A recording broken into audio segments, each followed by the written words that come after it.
Conscient de notre météo intérieure, là maintenant, à ce moment précis.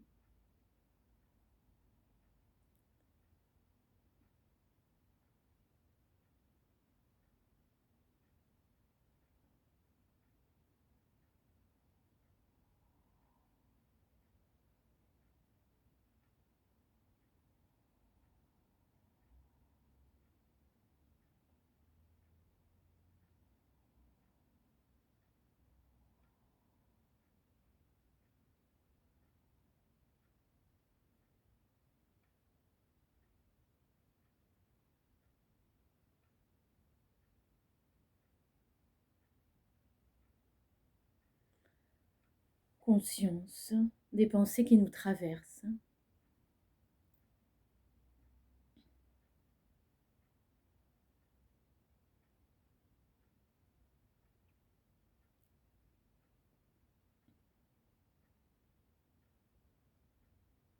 Des sensations dans notre corps tout entier.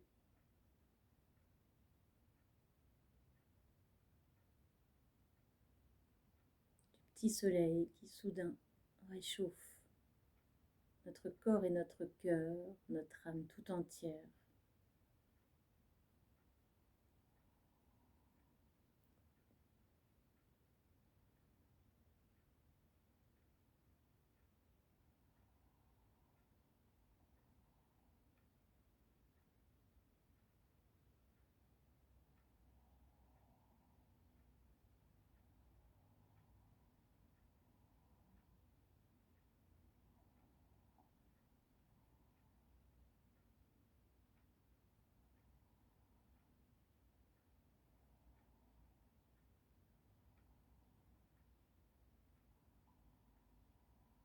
Conscience des sons qui nous entourent, proches et lointains, lointains et plus proches.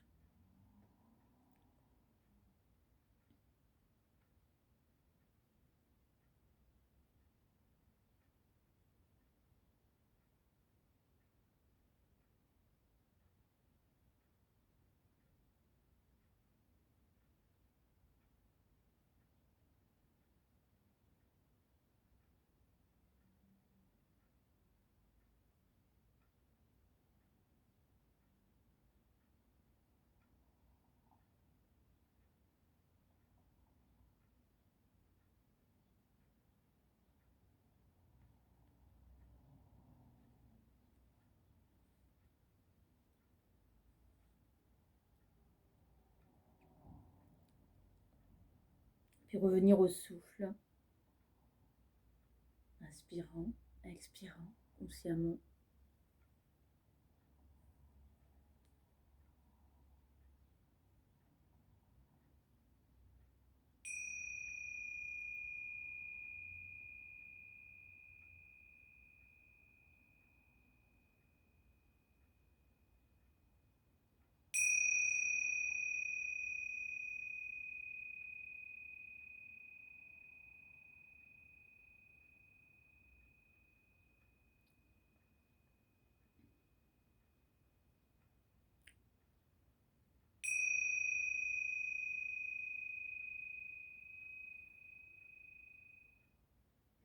Puis doucement, vous pouvez bouger.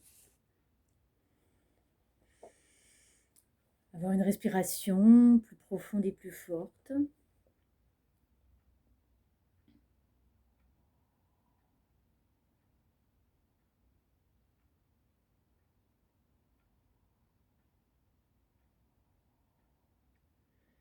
Tout en gardant les yeux fermés, joindre les mains en namasté et incliner votre tête vers votre cœur.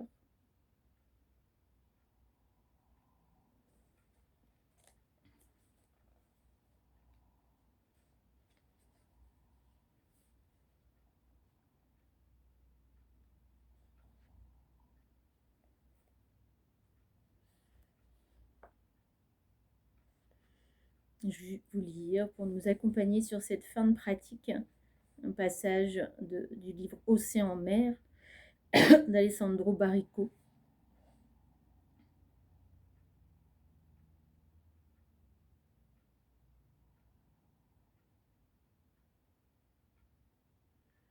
Tu sais ce qui est beau ici?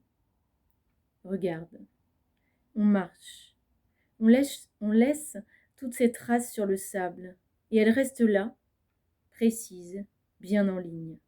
Mais demain tu te lèveras, tu regarderas cette grande plage et il n'y aura plus rien, plus une trace, plus aucun signe, rien. La mer efface, la nuit. La marée recouvre, comme si personne n'était jamais passé, comme si nous n'avions jamais existé. S'il y a dans le monde un endroit où tu peux penser que tu n'es rien, cet endroit c'est ici. Ce n'est plus la terre et ce n'est pas encore la mer. Ce n'est pas une vie fausse et ce n'est pas une vie vraie. C'est du temps qui passe, rien d'autre. Ce serait un refuge parfait.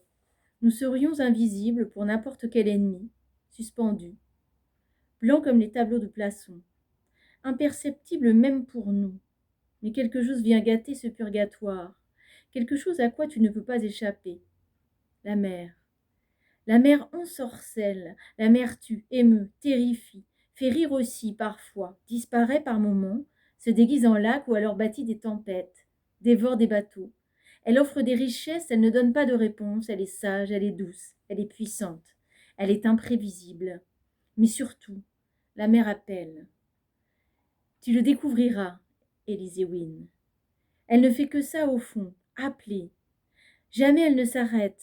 Elle pénètre en toi, elle te reste collée après, c'est toi qu'elle veut. Tu peux faire comme si de rien n'était, c'est inutile.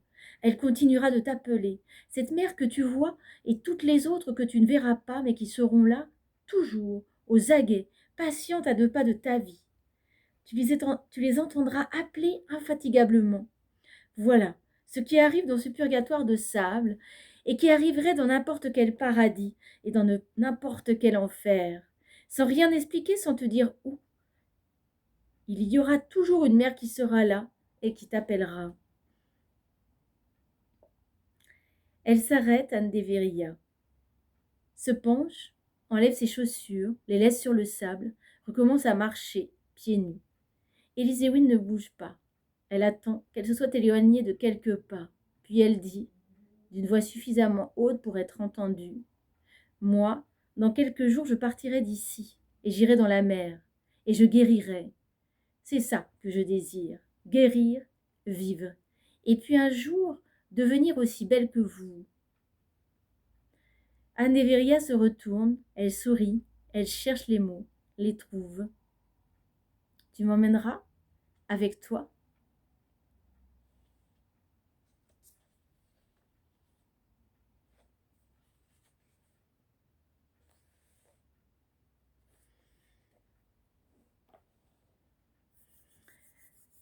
Si les yeux étaient toujours fermés, je vous invite à les ouvrir. Namasté. Je vous remercie beaucoup. J'espère que ça a été une grande méditation. Aujourd'hui, je vous avais dit, relaxation, et puis finalement, ben non, j'ai pas fait. Donc voilà, méditation très profonde sur ce qui m'a inspiré ces jours-ci. Je vous rappelle que le yoga, au tout début du yoga, il n'y avait aucune posture et que c'était la posture de la montagne assise, comme on est là, qui était le yoga. Donc voilà, j'espère que ça vous convient, voilà, cette séance vraiment de pratiques différentes, de méditation peut-être très formelle, mais qui nous permet de revenir à nous. Et je pense que c'est très très important actuellement de revenir en nous. Voilà. Eh bien, je vous souhaite une bonne semaine. Je vous fais des gros bisous. Et j'espère vous revoir bientôt en vrai. Voilà.